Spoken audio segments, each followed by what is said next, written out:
Story 1. The Lantern in the Hollow. 2 years ago, I made a choice that changed everything. I quit my job, an office gig that drained me dry, and moved to a cabin in the hills of northern Vermont. It wasn't planned, not really. I'd been scrolling rental sites late one night, desperate for an escape, when I found it. A small wooden cabin, tucked away on a winding dirt road, surrounded by dense forest and a steep hollow out back.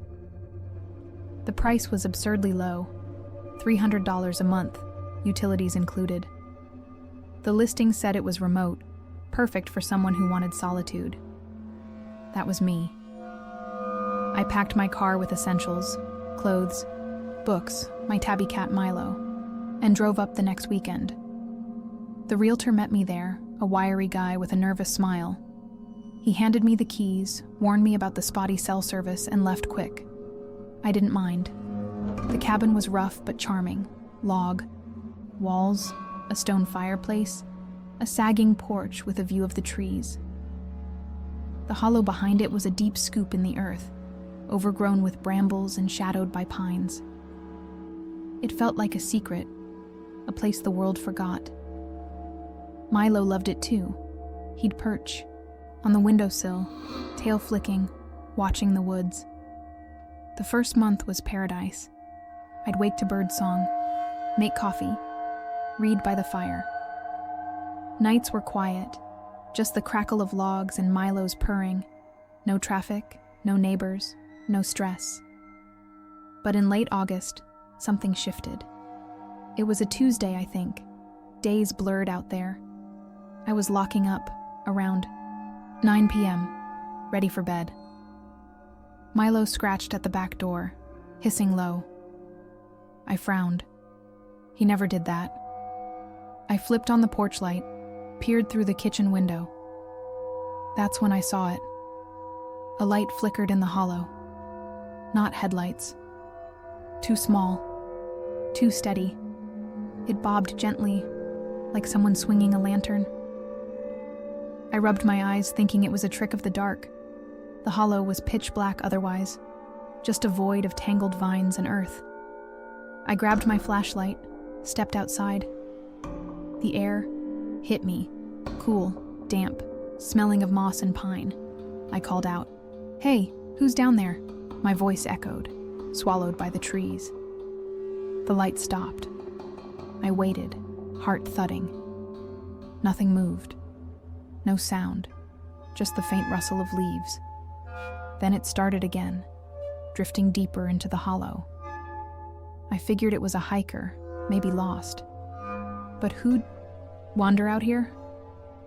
The nearest town was 30 miles away, and the road to my cabin wasn't on any map I'd seen. I locked the door, watched from the window. The light swayed for 2 hours, then blinked out. Gone. Like it had never been there.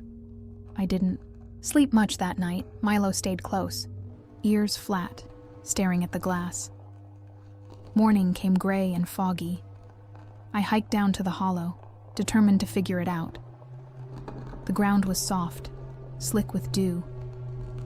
Thorns snagged my jeans as I pushed through. I found nothing. No footprints, no broken branches, no sign of anyone. Just mud and silence. Milo wouldn't come near. He yowled from the porch, fur bristling. I told myself it was a hunter, a camper, something normal. But that night, it was back. 10 p.m., sharp. Same spot, same slow sway. I watched it from the couch. Milo pressed against me. It didn't move closer, just hung there, glowing. I tried the landline, my only lifeline out here. The deputy sighed when I explained. "Probably kids with a flashlight," he said. "No kids live around here," I shot back. He promised to send a car if it kept up. It did. Every night for a week, that light appeared. Always at 10, always in the hollow. I stopped going outside after the third night. Too cold, too creepy. Milo started pacing, growling at shadows. One evening, I decided to end it. I grabbed my flashlight, a hatchet from the shed, my phone to record. Milo hissed as I left, clawing the doorframe. I crossed the yard, breath fogging in the chill. The hollow smelled wrong, rotten like spoiled meat under the earth. The light was there, 60 yards out. I moved slow, boots sinking in mud. The air thickened, heavy with damp. At 30 yards, I stopped.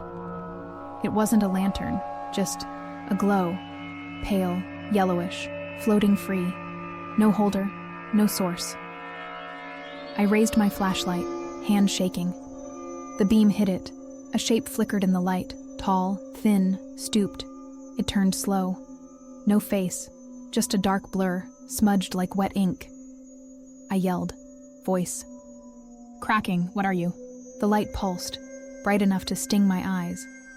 A sound started, low, humming, then a scream. It tore through me, sharp and raw, like metal on bone. I dropped the hatchet, ran. Branches whipped my face, tore my sleeves. The scream chased me, echoing in the trees. I stumbled onto the porch, fumbled the lock, fell inside. The light stayed down there, swaying. I didn't sleep. Milo hid under the bed, trembling. Next day I drove to town. Found an old woman at the general store, gray hair, in a tight bun. She knew the hollow. "Bad place," she said, voice low. "Mining camp there, back in the 30s.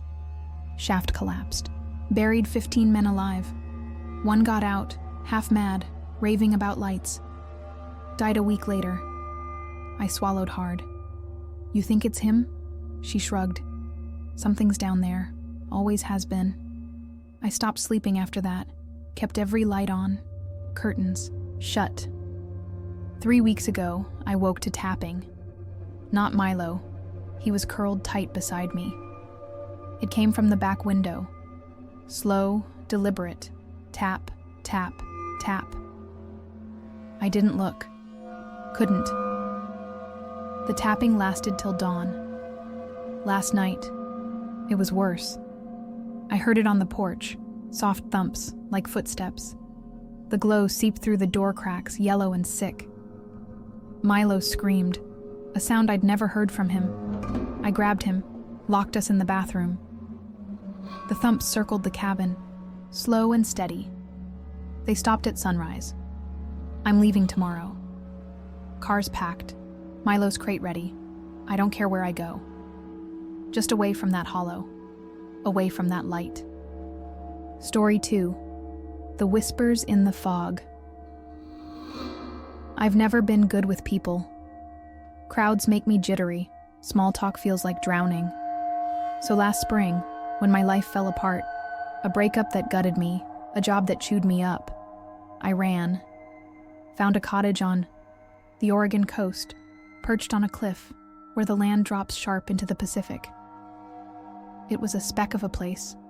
1 bedroom with a lumpy mattress, a kitchen with a faucet that dripped no matter how tight I turned it, a porch that sagged under except the nearest village was a 40-minute trek. Rocky path, windswept dunes, gnarled pines leaning like they'd fall any day. I didn't care. Isolation was the point. The rent was dirt cheap, $250 a month, paid to an old fisherman who smelled of salt and tobacco. He met me there, tossed me the keys with hands like cracked leather, grumbled about winter storms, and peeled out in his rattling truck. I didn't ask questions, just wanted the quiet. The first few weeks were perfect. Mornings, I'd brew coffee, black, bitter, sit on the porch, watch the waves slam the rocks below. Days, I'd walk the shore, boots crunching pebbles, wind tugging my hair, gulls screaming overhead. Nights, I'd read old paperbacks from a thrift. Store box, pages yellowed and curling by the wood stove's glow. The ocean was alive out there, wild, restless, a constant roar that drowned my thoughts. Fog came most evenings, thick, gray, rolling in like a tide. I loved it. Felt like the world shrank to just me, the cottage, the sea. But in late October, that changed. It was a Monday. I remember because I'd burned my toast that morning, cursing the ancient stove. Night fell early, fog heavier than usual, pressing against the windows like wet wool. I was halfway through a detective novel, some dame in a trench coat, a missing husband, when I heard it. A whisper, soft, faint, like wind brushing grass, but too sharp, too alive. It came from the porch, just beyond the door. I set the book down, ears straining. The fog was a wall. No stars, no horizon, just gray nothing.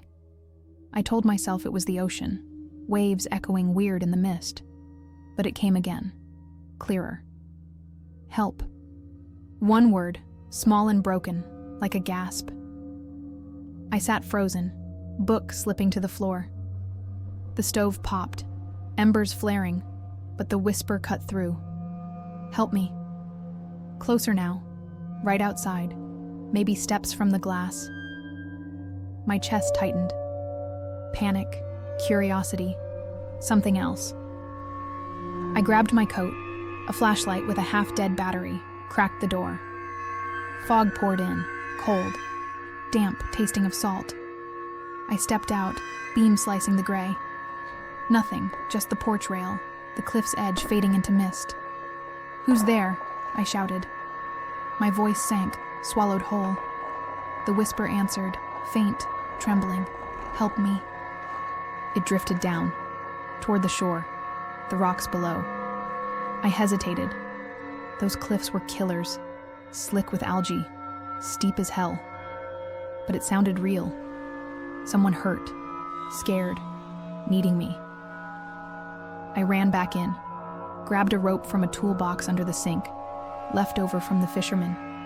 I guessed, tied it to the porch post, tested the knot, solid. I started down the path, narrow, winding, pebbles sliding under my boots. The fog thickened, light barely cut 3 feet ahead. Waves crashed louder, a dull thunder shaking the ground, the wah.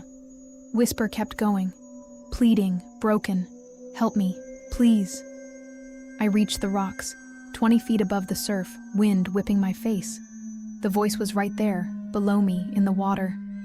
I knelt, shone the light down. Nothing, just black waves, white, foam, rocks gleaming wet, help me. Behind me now, up the cliff. I spun, beam darting, empty path, fog curling like smoke. The whisper stopped. I waited. Minutes, maybe an hour, shivering, light flickering. Nothing but the sea. I climbed back, rope slick, hands numb, locked myself.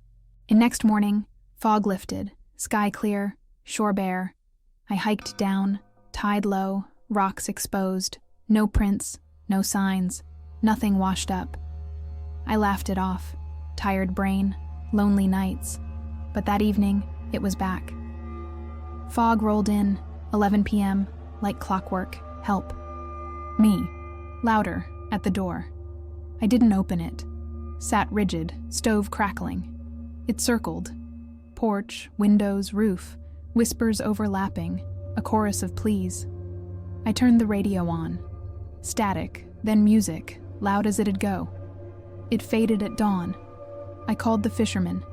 Next day, landline, crackly but working. Fog's weird here, I said.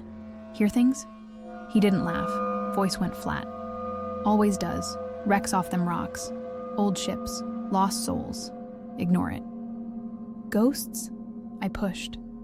He hung up, line dead. The whispers kept coming. Every foggy night. 11 p.m. Relentless. I stopped sleeping. Coffee all day. Lights blazing. A week later, I tried again. Phone out. Recording. Help me. I'm cold. Clear. Female. Young. Shaking. I followed it, rope in hand, down the path. Fog parted.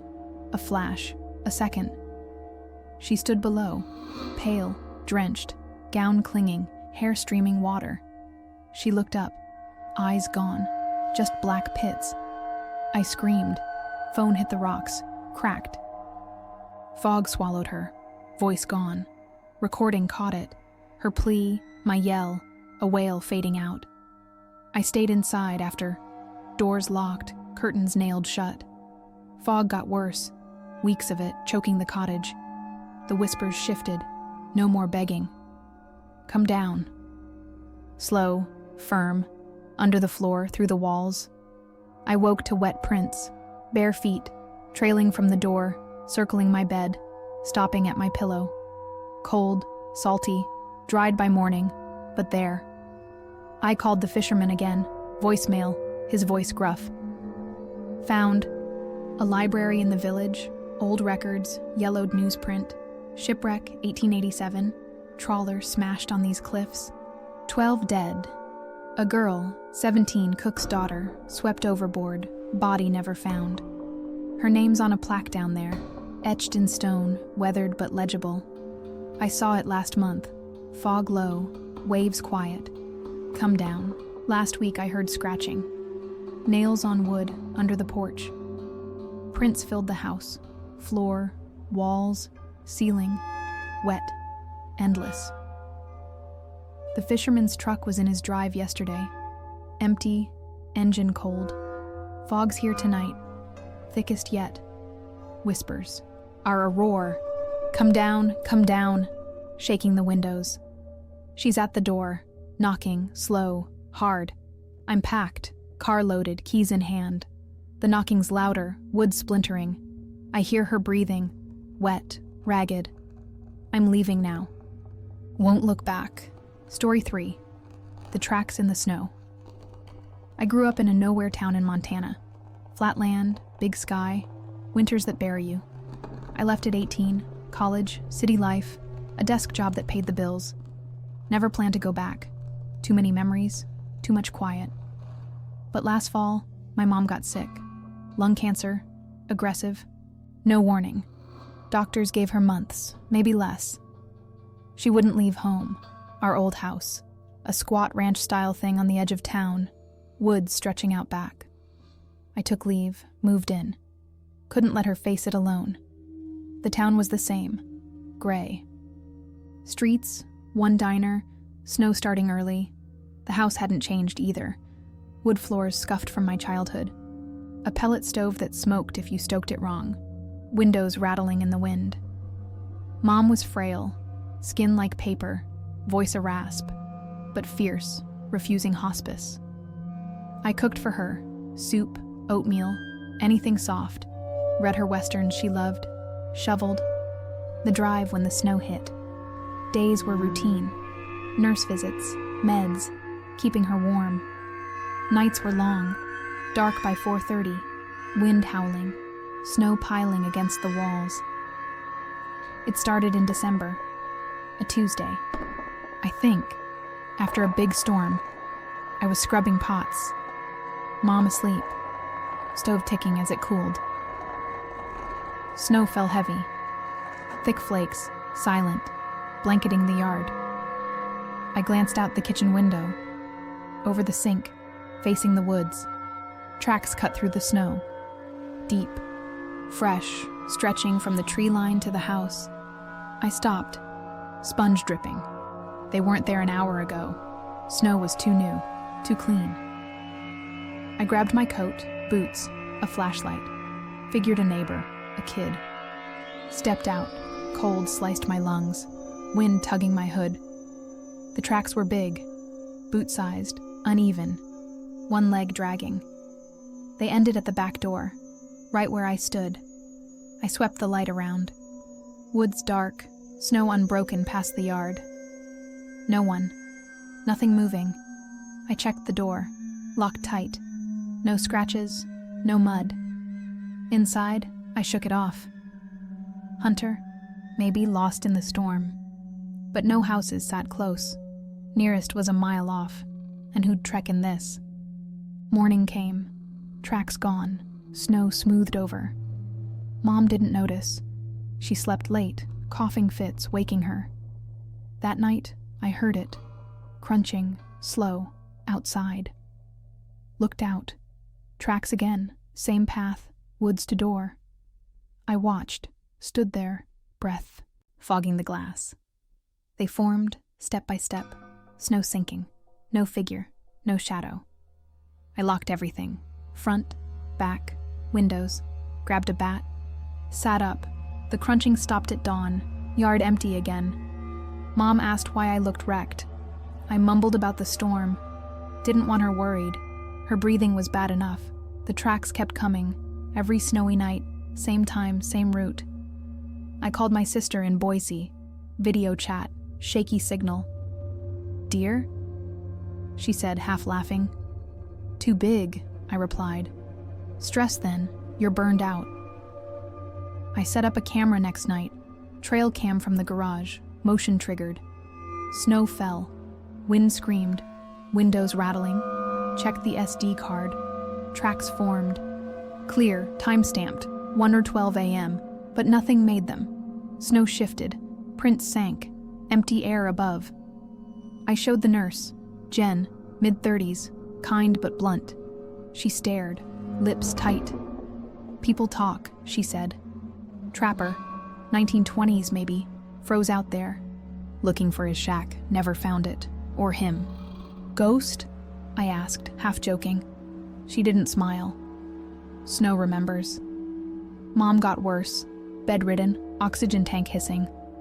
I stayed close, but the tracks gnawed at me. One night I heard tapping, soft, on the back door. Looked out, tracks stopped. There, snow swirling, tapping grew, rhythmic, insistent. I gripped the bat, didn't open it. It stopped. Dawn broke. Tracks filled in. A week later, I tried salt. Old trick. Poured it thick along the door. Next night, tracks crossed it. Unfazed, deeper than ever. Mom died January 8th. Quiet, in her sleep. Funeral was small. Church basement. Coffee and styrofoam. Cups. I stayed after, sorting her stuff, boxing photos, clothes, books. The tracks got worse. Circled the house, pressed against windows, smudged the glass with frost. One night, knocking, loud, slow, shaking the frame. I looked, tracks everywhere. Yard a mess of them, no one, nothing. Knocking went hours. I hid in the living room, that useless. Moved to a motel next day, couldn't stay. Sold the house fast, cheap, to a young couple. They called last week, tracks, noises, asking what I knew. I hung up, couldn't explain. I'm at the motel now, 50 miles out, snow falling. Last night, I heard it, crunching, faint, outside the room. Checked the lot. Tracks, same size, same drag, circling the building. Tonight they're closer, under the window, tapping soft. I called Jen. She didn't pick up. Found an article, 1924. Trapper vanished, last seen near our woods. His boots, big, worn, match the prints. Snow's thicker now, wind's picking up. The tapping's louder, steady, patient. I hear breathing, slow, ragged, through the glass. I'm packed, car ready, heater blasting. The tracks are at the door now, deep, fresh. It's here. I don't know where to run.